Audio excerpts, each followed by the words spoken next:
Hi guys, if you have been following me for a long time, then you will remember that around a year ago, I posted a video about Mark Logan. Hey, let me go, I got nothing! I have since privated that video because I look really ugly in that video, but also because this is the only video that I have ever uploaded to receive a copyright claim. I remember at the time, this really pissed me off because the video had like 100 views, 99 of which were from me, but that was besides the point. I didn't even use much of the movie. I used maybe 30% in between clips of me talking, so it wasn't like I just uploaded the full movie and with a different title. But the worst part was that when I tried to dispute the claim, they rejected me! I don't know, maybe they just don't like what I had to say. I barely know who this ugly... But it's December, the holiday season, one could say, and I thought that it would be the perfect time to revisit Mark Logan. So I went back into the archives to try and find the movie, but you guys will never guess what happened. They deleted the freaking video. Were they scared that other people were gonna use their clips? I mean, I could still use clips from the movie, it just won't be in English, because they only deleted the English version. But I ended up finding a different movie under the same studio, Mondo TV, which, Mondo TV, if you guys are watching this, this is not about one of your guys' movies.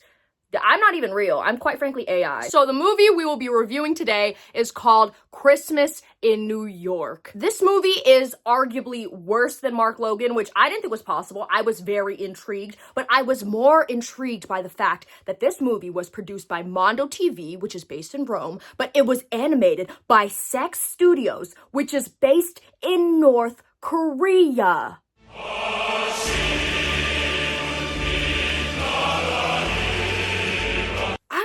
I just found that so shocking. I feel like I never hear what people do for entertainment in North Korea. Maybe they're just watching Christmas in New York. Apparently, it's a pretty prolific studio in North Korea. I wouldn't know. I don't live in North Korea. So the movie follows three main characters. The little blonde bitch, his name's Ari. One of those crusty-eyed white dogs whose name is Winter. I originally thought he was a girl, but he's a male, according to the Mondo TV wiki. And Fox, who is, contrary to his name, is not a fox, he's a dog. He's a dog, and he's also from the Bronx. So the movie opens with our main three in the forest, just chilling. And you may have noticed that Ari wears a loincloth. That's not a stylistic choice on his part. That's because he lives in the forest, like kind of like Tarzan, which when I was first watching this, I was really confused because they don't really explain how he got into the forest or who the fuck these two dogs are. Like, did Ari bring them in with the forest with him, or were they just like already there? But that's because these three characters are from other Mondo TV series. Yes, there's Mondo TV lore. There is an MCU, the Mondo TV Cinematic Universe. So these three are like, I guess like the fan favorites. You could say that this is the Mondo TV Avengers Endgame. You know, so to better understand each of the characters, because they don't explain in the movie, they just assume if you're watching A Christmas in New York, then you know all the Mondo TV lore. We have to first begin with the legend of Sleeping Beauty. The only characters you need to remember from this are 1, Princess Kendra, who is our Sleeping Beauty, 2, Prince Raquel, which is the guy who rescues her, and 3, the evil bitch, Countess Maya. Honestly, you don't really need to know the plot, but I did want to mention that Prince Raquel is cursed to be forever 5 years old unless he kisses a sleeping Princess Kendra, which is kind of weird, right? They animated like, I guess mentally he's not 5 years old, but like he still looks like a 5-year-old, so he's like rolling up and he gets on his tippy toes to kiss her. It's just... Your Majesty. Why he kind of... What was his name? I forgot his name. Deshaun!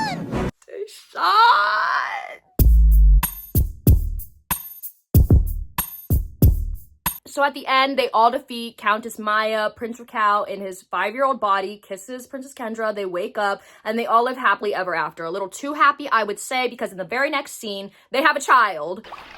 And the child... That's the loincloth bitch. But now you're wondering, if Ari was born into royalty, then why the fuck is he in the forest? Well, to figure that out, we have to move on to a different Mondo TV series, which is called Winter and the Golden Child. And you may have noticed that Winter is the little crusty-eyed white dog, and right next to him, you'll see that Fox is in there. To be honest, The events of this show were not all that interesting. Each of these series were 26 episodes each, and I watched both of them on 2x speed. I don't really remember most of it. All I remember is that for this one, the animation of this one. Sex Studios, y'all were slipping on this one, let me tell you. But if I may inquire. But all you really need to know is that Countess Maya comes back, and Prince Raquel and Princess Kendra are like, oh my god, no, our son, we have to protect our son. So to protect their son, they ship him off into the forest along with Winter and Fox, who are supposed to like protect him. But now that we know exactly how Ari got into the forest, we can continue with the events of Christmas in New York. So our movie opens up with Fox and Winter, and they're like, bitch, it's so fucking hot right now. I can't breathe. Let's go in the shade. The sun's just risen and it's already unbearably hot. It will be so until the rain season. Good morning. It's funny because it kind of looks like Ari's just standing off to the side waiting for them to finish. Like, are y'all done? Okay. Good morning. So Ari comes swinging on this vine. The heat isn't affecting him, probably because he's wearing like a napkin and the dogs have fur. But he's like, are y'all ready to play? Obviously, the dogs aren't really up for physical activity right now. So they're like, bitch, we can't. Do we look like we want to play? Don't you want to go and play? No, we don't want to go play. But Ari suggests that they leave the forest and go somewhere to cool off. And the dogs are like, we're down. But first, they have to ask Professor, which is this owl that they brought from the kingdom to protect Ari. I forgot to mention that, but he's not really all that important. So Ari asks Professor for permission to leave when all of a sudden, Fox is like, oh my gosh, guys, let's go to New York. Which is kind of funny because nobody mentioned New York. Fox all of a sudden was just like, I mean, we want to go to New York. We must go in another place. To New York City. Like, what if Ari and Winter didn't want to go to New York? What if they wanted to go, like, I don't know, Delaware? Where are my Delawareans at? Drop a comment down below if you're from Delaware. But remember, Fox is a New York native. He was born and raised in the Bronx. So he's like, right now in New York, it's Christmas. And everyone freaks out. Ari's like, bitch, did you say Christmas? Professor is so stunned, his glasses just fly off. What? What does it mean? Christmas now? My glasses. Oh, my glasses. But Ari's freaking out because he says he's been wanting to see Father Christmas live. Live? I meant to say he's been wanting to see Father Christmas in real life. Father Christmas live sounds like he's about to be performing in concert. So Ari has been wanting to see Father Christmas live in concert for so long because he has a letter to give to him. And in this letter, he wishes for 4 things. 1, a new ball for Winter. 2, better fitting glasses for Professor. 3, a lit-ass party for Fox with all his friends, mounds of hot dogs. I'm talking mountains of hot dogs. I'm talking hot dog boats. I'm not even lying. This is actually what he wishes for Fox. I would like that my friend Fox has a party with his friends with many, many, many hot dogs. Please, they deserve the gifts because they are the best friends in the world. I like how at the end he's like, they're my best friends. All of them? All of them are your best friends. Or just Fox. Because how come he gets a whole party thrown in his honor and then Winter and Professor get a ball and glasses? Like, at least Winter can kick the ball around a bit. What does Professor get? Like, here, bitch, the gift to see? And last but not least, he wishes to see his parents again. Because I guess they just shipped him off and haven't visited him since. So Professor is like, all right, y'all can go to New York. Which, this is my opinion. Mondo TV. Do not copyright claim this. This is my opinion, okay? Professor should get fired because did he forget that the whole reason Ari's in the forest is so he isn't found by Countess Maya? Like, if he leaves, she's gonna find him right away. Or does Professor not care? Maybe he knows that he's getting him glasses and he really wanted the party, so he's like, have fun in New York, bitch. Hooray! I don't think The way they animated this is so funny because why does this scene end so abruptly? Hooray! I don't think Also forgot to mention, but the voice acting in this is so weird. But everyone knows where he is and But I who know where he is. I really know. I know where he is. Like, all of the lines overlap each other. I think it's because it's dubbed over in English and they're trying to get the lines to match up with the animation. But could they not do it in a way so that I could understand what each character is saying. It's funny because it almost feels like all of the characters just hate each other and are cutting each other off on purpose. But everyone knows where he is and But I who know where he is. I really know. I know where he is. But our main three are off to New York. And to get there, they ride inside the belly button of this tree. They don't say it's actually a belly button, but it's like a hole near his torso, so I'm just gonna call it his belly button. But before Winter goes in, Professor stops him and gives him a scarf. Winner, wait. I've forgotten to give you one thing. Here, What is it, Professor? a scarf. Here, put it on. In New York, it's going to be very cold. Oh, thank you. Yes, remember, be careful. Bye. Bye. Bye. I don't know why he does this. When I was first watching this, I was like, does Professor have a crush? Because why is he's like caressing him, that he's like telling him good luck. This feels like two lovers bidding farewell. And also, why did he wait for everyone to leave? Did he want privacy? Was he embarrassed? I don't know what relevance this scene has because they never mention it ever again. You could have easily cut this interaction out of the movie and nothing would have changed. It would have made more sense if anything. Maybe Mondo TV was ready for the first ever owl x dog romance, but Sex Studios wasn't. Bye. Bye.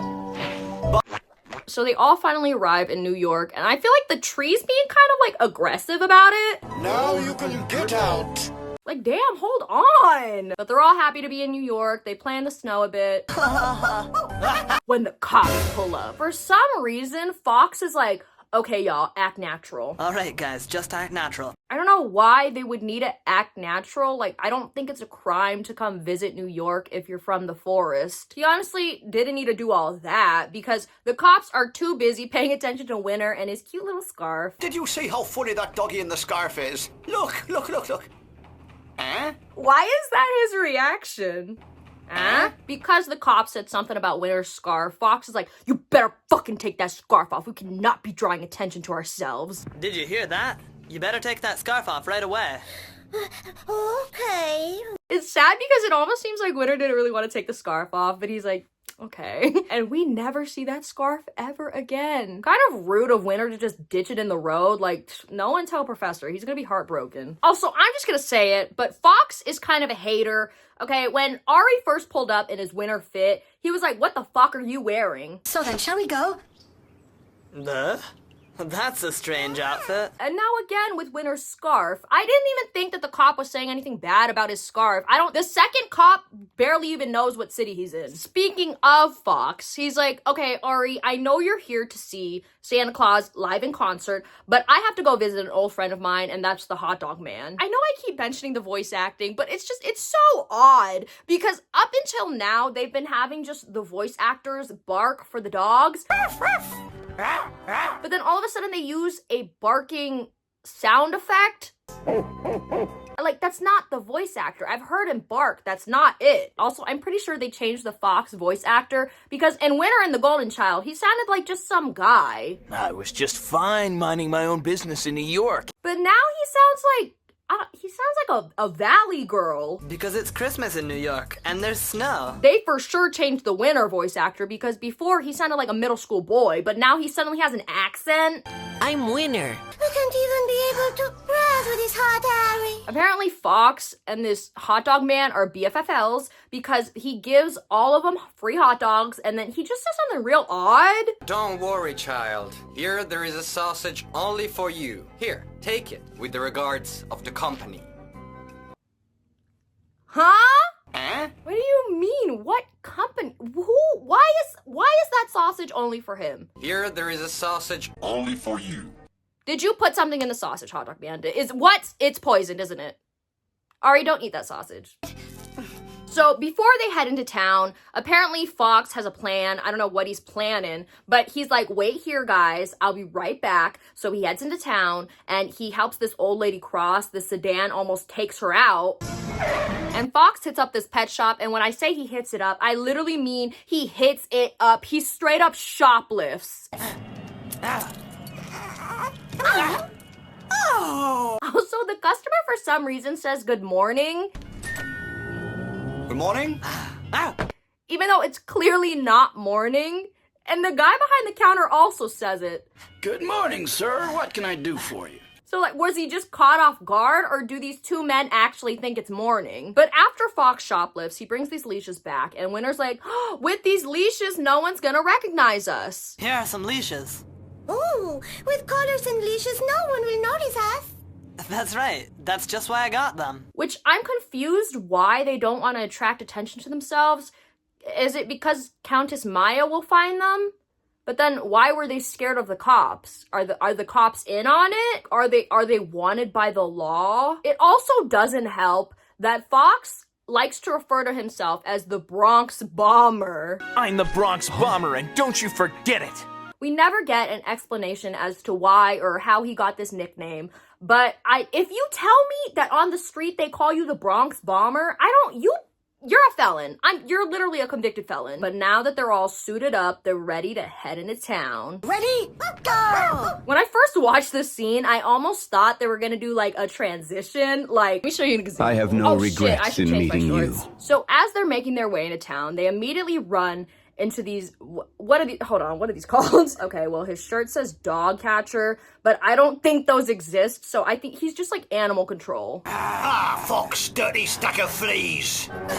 Now, I'm gonna be honest, I don't know what's going on in New York, because apparently this guy's job is to catch all stray dogs and put them in prison. That's the Batman whose instructions are to capture all the dogs without owner and put them in prison. Which I don't know why he's threatening them. This time you'll go to prison. They clearly have an owner. Also, I'm not trying to be mean, but he needs to back up.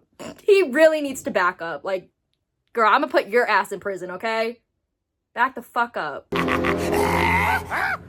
Why does it pause so long on his face? Apparently Fox has like street beef or something with this dog catcher because he's only after Fox. So Ari's like, bitch, that's not Fox, that's my dog named Foffy. But who are you talking with? With Fluffy? No.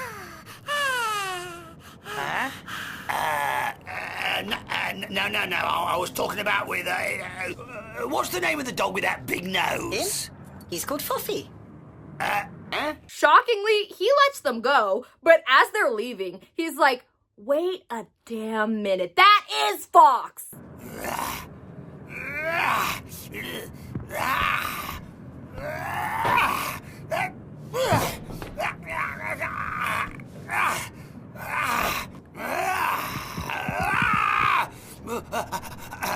Why does he move like that?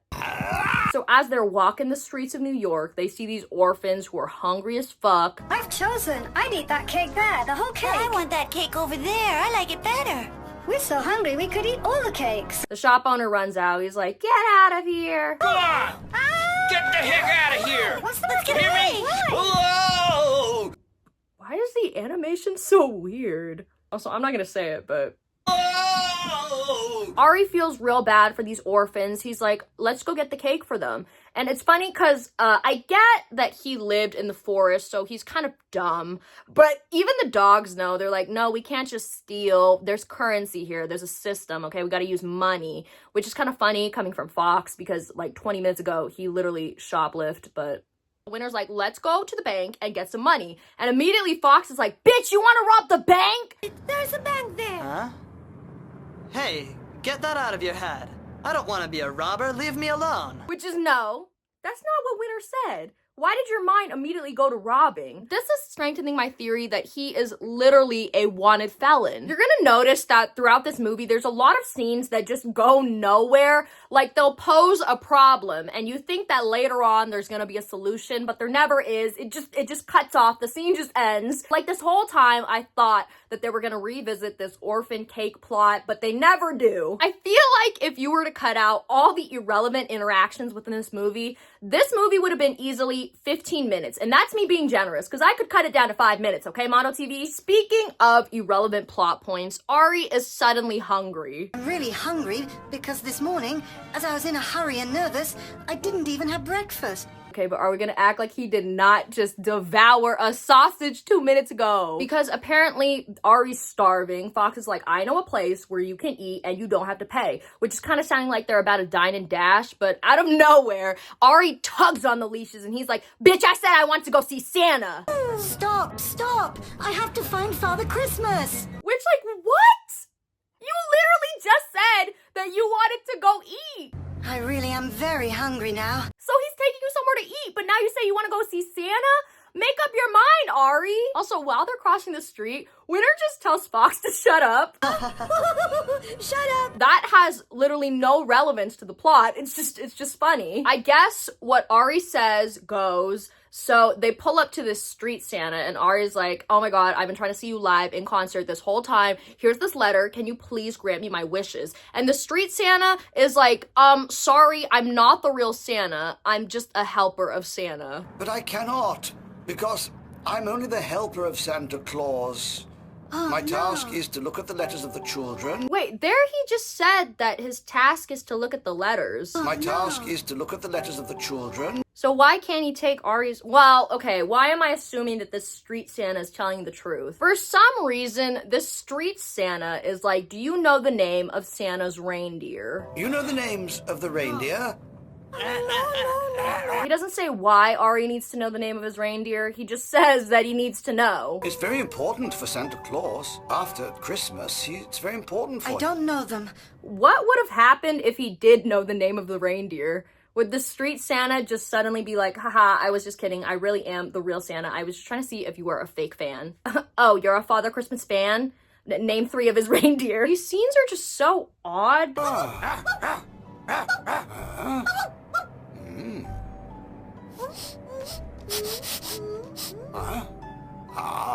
So after this interaction with the street Santa, Fox brings them to the place where he said he was going to bring them to eat, where you don't have to pay. You know, I thought he was going to bring them to, like, a Denny's, and then he was going to be like, okay, we're going to all eat, and then when the servers aren't looking, we're going to run. But no, he brings them to this kitchen where he also apparently is BFFLs with the chef. I guess this kitchen cooks for, like, a church, because there's this priest, but apparently this church feeds, like, poor people, and the priest gives Ari a meal while these orphans are fucking up their plates.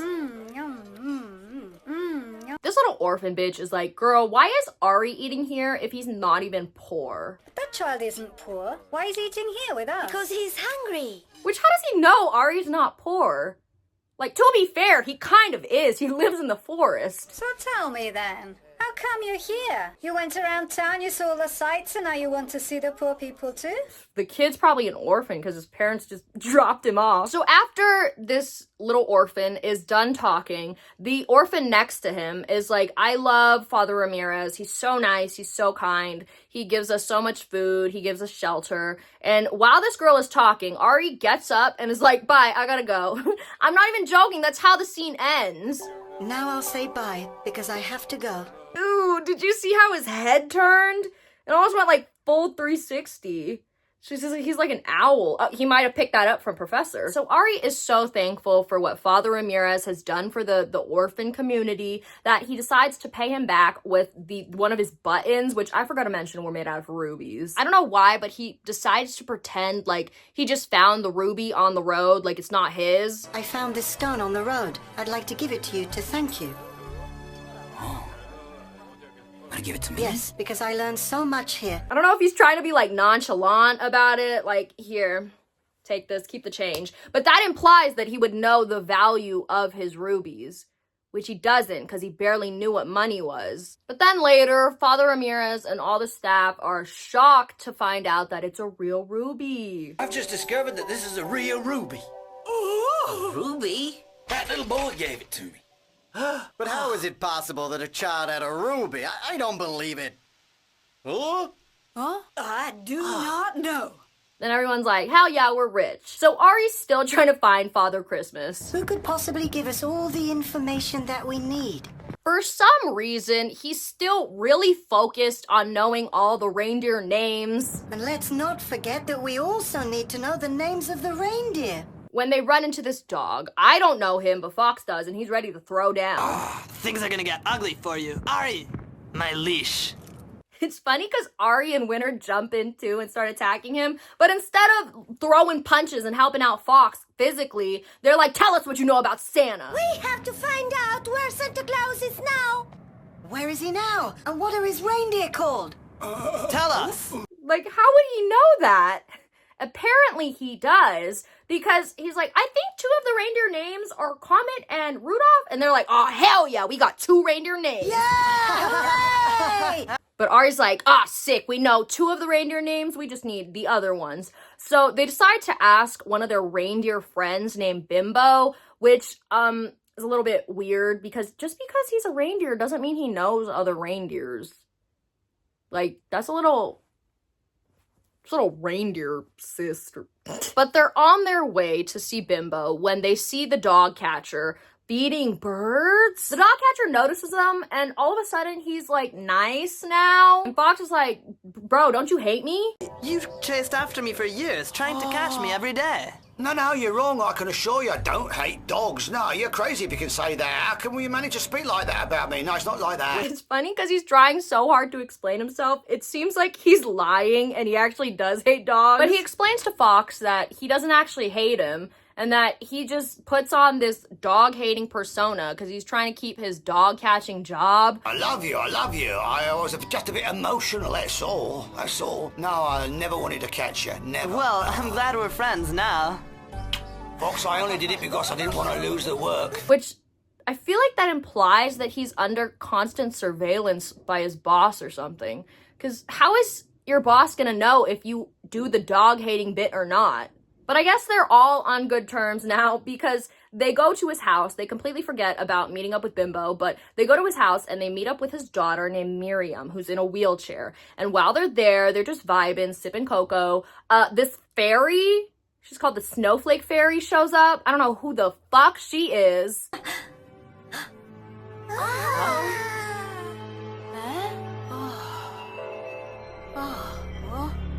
What's going on?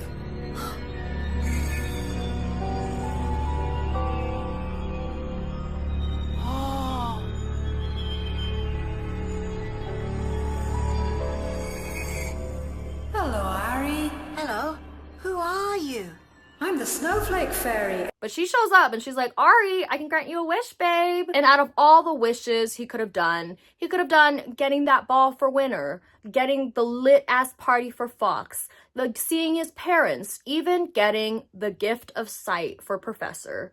He wishes for Miriam to be able to walk again. I would like Miriam to...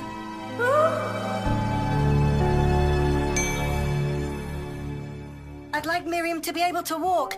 No, I'm stupid. I've waited too long. She didn't hear me. And it fucking works! Oh, look at me. The fairy heard you. She heard you. Oh, I'm walking. Wonderful. Oh, my darling. It's wonderful. It's fantastic. So after they do all that, they can finally meet up with Bimbo. The only problem is that Bimbo is not located in New York. Bimbo lives back in the forest. So they gotta go back into the trelly button. And when they get there, Bimbo, they're lucky. Bimbo does know the other names of the reindeers. And he also says that he knows that Santa lives in the North Pole. And they're like, oh shit, we gotta go to the North Pole. But the tree is like, bitch, my belly button cannot take you that far. Plus, it's cold. So instead, Bimbo's real helpful, okay? He knows all the ins and outs of Christmas. He takes them to the top of this mountain where there's this elf. I'm sorry, Bimbo. He doesn't look like an elf. He kind of looks like a wizard, but according to them, he's an elf. So apparently this is like Santa's workshop or something, and they can deliver things directly to Santa. It's like the USPS or something. But he's like, sorry, I can't take the letter because if I take it right now, it won't get to Santa on time. Obviously, everyone's real sad, but then the elf's like, wait a minute, if you guys go to New York and send the letter from there, then it will get to Santa on time because there's a 7-hour difference. If this child goes to New York, then we are in time because they're 7 hours behind. So maybe we're still in time because there the time is different from ours. They have 7 hours less than us. So you can post the letter in a mailbox and the postman in New York will be in time to give it to Santa Claus. Stop! Stop! The names of the reindeers are Rudolph, Dasher, Prancer, Vixen, Thunder, Blitzen, Cupid, and Comet. Again with the reindeer names. I don't know. But now that they know that they're not too late, they get back into the trolley button and head back to New York. Ari drops off his letter, and I wish that could be the end of the movie, but it's not. So they meet this dog named Serpico, who, I'm gonna be honest, I have no idea what he's saying half the time. It's enough that you make me a mention with your head and I'll fix him. What? For some reason, they end up at an orphanage. Yes, this is very orphan plot heavy for some reason. Ari meets these orphans and he's like, oh shit, these orphans got it rough. Poor Ari, he's really sad. To be honest, these orphans aren't even living a bad life. Like, they look pretty happy. But Ari's like, I have to do something about these poor, poor orphans. So he pulls off another one of his ruby buttons. That jacket is coming in real handy. I bet you're eating up your words, huh, Fox? That's a strange outfit. And Ari's like, I'm gonna use this button to give these poor sons of bitches the best Christmas they've ever seen. Except they can't use the money to pay for things. They gotta trade it for money. So instead of going to maybe a pawn shop, a jewelry dealer, they go to some gangsters. What a horrible place. Oh, and his house is so good. Ari, you live in the forest. Let me see the goods. I'll show you the goods, but let me see the money before. So when exactly did they organize this meetup? How do they just say, let me see the goods to everyone that walks in? I don't know, but just as they're about to make the exchange, this gangster pulls out a gun, and Serpico's like, oh shit, I need to call for backup. Ow!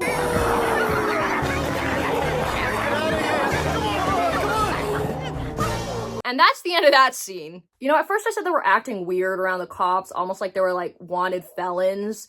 But now they're actually wanted felons, because there's no way that deal was legal. But they take this money to give to the owner lady of the orphanage, and they don't even tell her that it's from them. They just kind of leave it on her doorstep like it's Quasimodo, and she just takes it. Like, why would you do that? That's so suspicious. Like, just a box of money addressed to you. You don't know if that money was obtained legally, which it wasn't. This movie is all over the place. Okay, because Ari goes back to meet up with the street Santa, and he tells them the reindeer names for some reason. Nothing happens. The street Santa's just like, that's great. You're perfectly prepared now. The reindeer are Rudolph, Dasher, Prancer, Vixen, Donder, Blitzen, Comet. Bravo! This means that you have prepared yourself. Prepared for what? You know, when I first watched the movie, I almost thought Santa was gonna pull up, ask Ari for all names of the 9 reindeer, or else he wouldn't grant the 4 wishes, but he doesn't. Okay, spoiler alert, he doesn't. He pulls up on the sled with his parents in the back, and he doesn't utter a single word.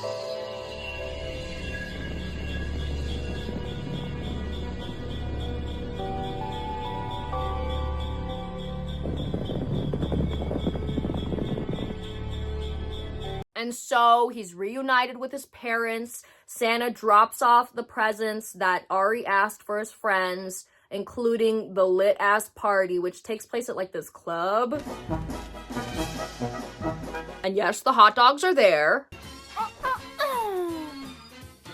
A mountain of sausages! My dream!